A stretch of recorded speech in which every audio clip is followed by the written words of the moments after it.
صحیح الجامع کی روایت ہے 3740، رسول اللہ صلی اللہ علیہ وسلم نے فرمایا جس کو دیکھ کے اللہ مسکرا دیے سمجھ لو اس کا حساب نہیں ہوگا، حساب نہیں۔ کون سے اعمال ہیں جس کو دیکھ کے اللہ رب الجلال مسکراتے ہیں؟ آؤ کسی کو اگر یہ پریشانی ہے کہ میرا حساب ہوا تو کیا بنے گا، ایسے کام کر لو کہ حساب ہو ہی نہ۔ کون سے اعمال ہیں؟ رسول اللہ صلی اللہ علیہ وآلہ وسلم نے فرمایا جب انسان اپنے گھر میں ہوتا ہے،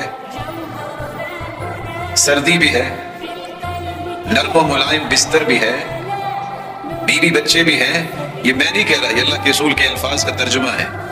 والذی لہ امرأۃ حسناء، خوبصورت بیوی ہے، فراش اللین، نرم و ملائم بستر ہے، حسن، اور وہ بھی نرم و ملائم ہی نہیں خوبصورت بستر ہے۔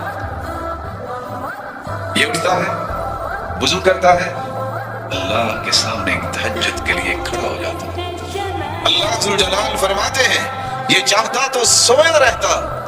اللہ ذوالجلال اس بندہ مومن کو جو تہجد کے لیے اٹھتا ہے اسے پسند بھی کرتے ہیں اور اسے دیکھ کر مسکراتے ہیں، اس کا مطلب یہ نکلا کہ اس کا حساب نہیں۔ وَيَسْتَبْشِرْ، خوش بھی ہوتے ہیں۔ دوسرا شخص جس کو دیکھ کے رب تعالیٰ مسکراتے ہیں، وَالَّذِي يَكُونُ فِي سَفَرٍ، سفر کر رہا ہے، قافلہ ساتھ ہے، سفر کرتے کرتے تھک جاتے ہیں، پورے کا پورا قافلہ سو جاتا ہے، یہ وضو کرتا ہے، اللہ کے سامنے کھڑا ہو جاتا ہے، اللہ ذوالجلال اسے پسند بھی کرتے ہیں اور خوش بھی ہوتے ہیں، اور اللہ ذوالجلال اسے مسکراتے ہیں، اور جس کو دیکھ کے اللہ مسکراتے تبسم فرمائے، اللہ ذوالجلال قیامت کو اس کا حساب نہیں دے گا۔ تیسرا وہ شخص جس کے بارے میں رسول اللہ صلی اللہ علیہ وسلم نے فرمایا مجاہدین کے قافلے میں نکلا، صرف ایک ہی غم ہے، یا تو آج میں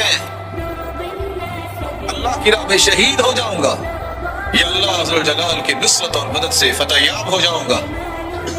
ایسا انسان جو یہ نیت لے کے نکلتا ہے، دشمن کے سامنے پہنچتا ہے، اللہ ذوالجلال اسے کافی ہو جاتے ہیں، وہ واپس بھی آ جاتا ہے یا شہید ہو جاتا ہے، ہر دو صورتوں میں اس آدمی کو دیکھ کے بھی اللہ مسکراتے ہیں اور اس کا بھی قیامت کا حساب نہیں۔